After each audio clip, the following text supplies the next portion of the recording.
pourquoi j'ai quitté Photoshop et même plus largement la marque Adobe pour Procreate et d'autres marques aussi. Alors là, donc ça fait suite à la vidéo sur pourquoi est-ce que je suis passé des tablettes Wacom à l'iPad. Donc je t'invite déjà à regarder cette première vidéo, comme ça tu auras un petit peu d'introduction. Je n'ai pas forcément envie de reparler du contexte parce que je pense que ça ne sert à rien. Tout ce que je peux dire, c'est que effectivement, historiquement, j'ai principalement travaillé et fait mes illustrations sur le logiciel Photoshop, Adobe Photoshop. Je ne sais même plus avec lequel j'ai commencé au début, mais bon, voilà, ça a évolué. J'ai dû commencer à utiliser Photoshop dans les années 2004-2005, donc il y a 20 ans. Et avant ça, j'avais fait mes armes sur PaintShop Pro, qui était une sorte de, je ne sais même pas si c'était un concurrent à Photoshop, mais qui avait beaucoup moins d'options, beaucoup moins de possibilités. Donc effectivement, quand on passe sur Photoshop, au début, ça fait un peu peur parce que c'est un logiciel très complet et assez complexe, mais au fil du temps, avec des tutoriels et puis avec des essais-erreurs, on finit par maîtriser pas forcément la totalité du logiciel, mais au moins à savoir se débrouiller pour faire ce qu'on a envie de faire. Et ce qui était mon cas, moi, sur Photoshop, il y a une bonne partie des fonctionnalités que je n'utilisais pas parce que j'en avais pas besoin. Moi, mes fonctionnalités principales, qu'est-ce que c'était? C'était les calques, évidemment. C'était les modes de fusion entre les calques, donc pour pouvoir avoir des effets de superposition, de couleurs, etc., qui peuvent être très intéressants. Les masques qui permettent, pareil, de coller des calques ensemble pour qu'il y en ait un qui ne dépasse pas par rapport à un calque en dessous. Il y avait évidemment toute la partie pinceau, donc les brushes qu'on pouvait personnaliser. On pouvait en créer, je crois qu'on ne pouvait pas en créer dès le début. Il y a dû y avoir des mises à jour plus tard pour pouvoir réussir à faire ça, mais on avait quand même eu énormément de gens il y avait énormément de gens qui créaient des brushes et donc qui les mettaient à disposition sur internet. Et donc j'avais une bibliothèque gigantesque de brushes. Évidemment, j'en utilisais peut-être un cinquantième, mais j'étais content de les avoir, toujours au cas où. Cette fameuse mentalité de l'accumulation et du au cas où, qui sert strictement à rien. Et qu'est-ce que j'utilisais aussi c'était principalement ça. Moi, je restais aussi sur les pinceaux classiques. Je ne mettais pas trop de textures, très très rarement des textures sur mes illustrations. Moi, ce que j'aimais, c'était vraiment dessiner, un peu comme quand je dessinais à la main, en fait. J'avais vraiment une logique comme ça. Je ne m'amusais pas à utiliser différents réglages pour pouvoir créer des formes, etc. Je les faisais moi-même. Et il y a un outil aussi que j'aimais beaucoup utiliser, c'était l'outil Plume. L'outil Plume qui venait à la base de Illustrator et que j'ai appris à utiliser sur Photoshop et que j'ai beaucoup aimé utiliser. C'est grâce à lui d'ailleurs que beaucoup plus tard, je me suis mis au logiciel Illustrator et que je n'étais pas dépaysé quand j'ai dû l'utiliser. On va dire, j'ai commencé à utiliser Photoshop en 2005 et je l'ai utilisé, on va dire, quasi exclusivement jusqu'à ce que j'ai l'iPad, donc jusqu'en 2020, donc 15 ans de bons et loyaux services. Évidemment, entre-temps, il y avait la politique de Adobe qui avait évolué en termes du paiement. Alors déjà, les licences, elles étaient chères. Bon, entre nous, mais je pense que tu l'auras compris au début, vu le prix des licences, j'avais une version piratée. Dès que j'avais la possibilité de payer des vraies licences, je le faisais. Puis de toute façon, après, quand ils sont passés au système d'abonnement, tu n'avais plus le choix. Tu étais obligé de passer par là.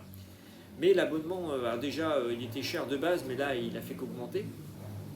Surtout qu'en plus, moi, j'utilisais pas seulement Photoshop, j'utilisais aussi InDesign pour mes graphismes, pour mes clients. Et c'était les deux logiciels que j'utilisais principalement. Illustrator, je ne l'utilisais jamais à l'époque. J'ai commencé à l'utiliser un peu plus tard quand on m'a demandé explicitement de faire des illustrations en vectoriel. Mais quand je faisais vraiment de l'illustration, que ce soit pour le print et tout, tant que tu fais du 300 dpi ou plus, tu n'es pas du tout obligé d'avoir du vectoriel. Et donc, comme je l'avais dit dans la précédente vidéo, au bout d'un moment, avec mes enfants, j'ai été obligé de changer de matériel pour en avoir un qui soit plus mobile pour ne pas les déranger quand je travaillais. Et c'est là où je suis passé à l'iPad. Et sur l'iPad, au début, alors j'avais pris d'office Photoshop sur iPad parce que j'avais déjà la version PC et en plus avec le iCloud, tu pouvais passer de l'un à l'autre, je trouvais ça super pratique. Et puis il coûtait un peu moins cher, je sais. Non, mais je crois qu'en plus, sinon, j'avais même pas à le payer puisque je payais déjà la version PC. Mais grosse douche froide quand j'ai commencé à l'utiliser parce que il y avait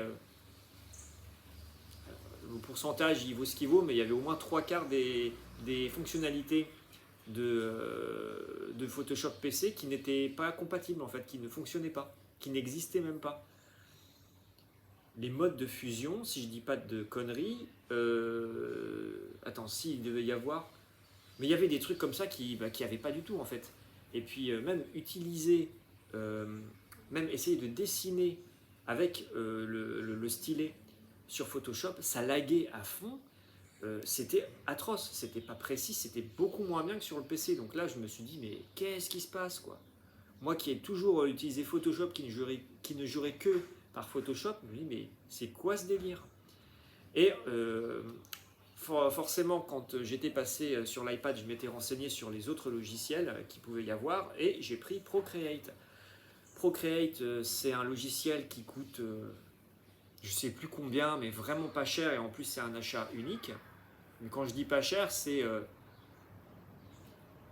je crois que c'était autour des 15-20 dollars, un truc comme ça. Bon, peut-être que c'est plus cher, je mettrai en sous-titre le vrai prix parce que je me souviens plus trop, mais c'était vraiment pas cher. Alors que Photoshop, c'est je ne sais plus combien d'euros par mois.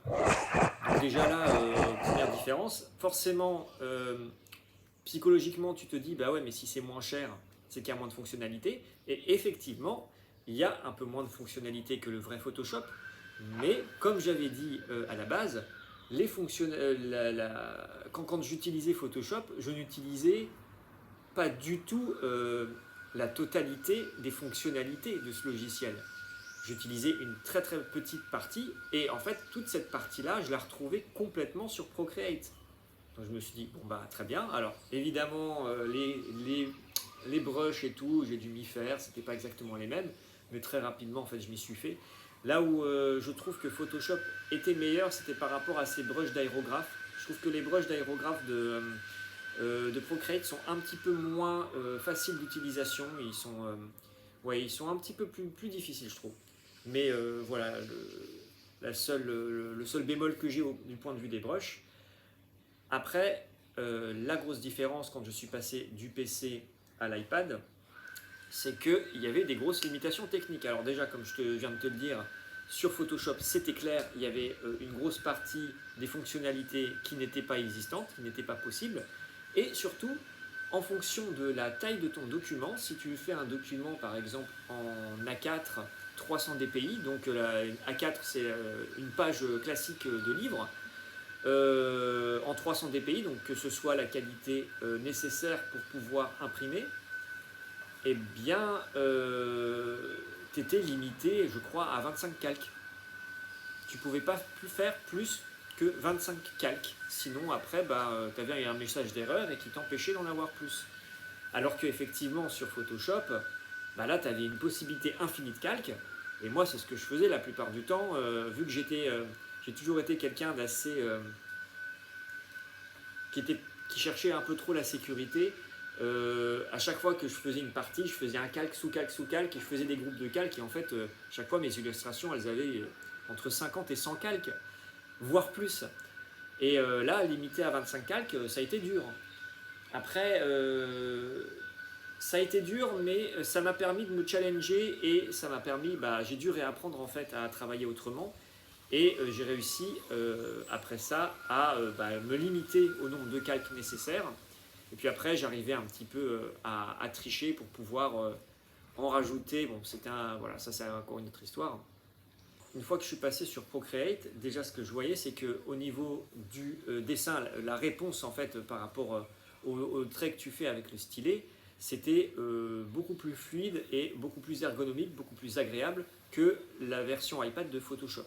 Donc là, il n'y a pas photo.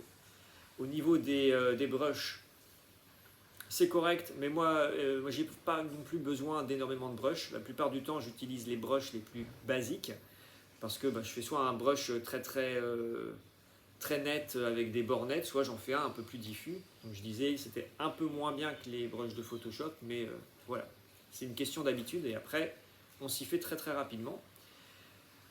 Au niveau des calques, effectivement, voilà, j'ai dû réapprendre en fait à dessiner, mais une fois que j'ai fait ça, le logiciel il était nickel.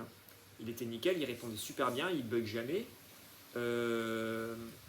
J'arrive à faire exactement ce que je veux, voire même encore plus précisément que ce que je faisais sur PC. Et du coup, c'est absolument génial. Pour dessiner, c'est absolument génial. L'avantage génial aussi de Procreate, c'est qu'il a cette possibilité, même par défaut, en fait, quand tu fais un dessin, tu as la timelapse de ton dessin qui s'enregistre. Et une fois que tu fais ça, tu peux, quand tu as fini ton dessin, tu peux exporter ta timelapse. Soit tu fais une version raccourcie limitée à 30 secondes, soit tu fais une version par défaut qui, alors là je ne pourrais pas te dire exactement quel est le rapport, mais qui est plus ou moins longue en fonction du temps que tu auras pris à faire ton dessin.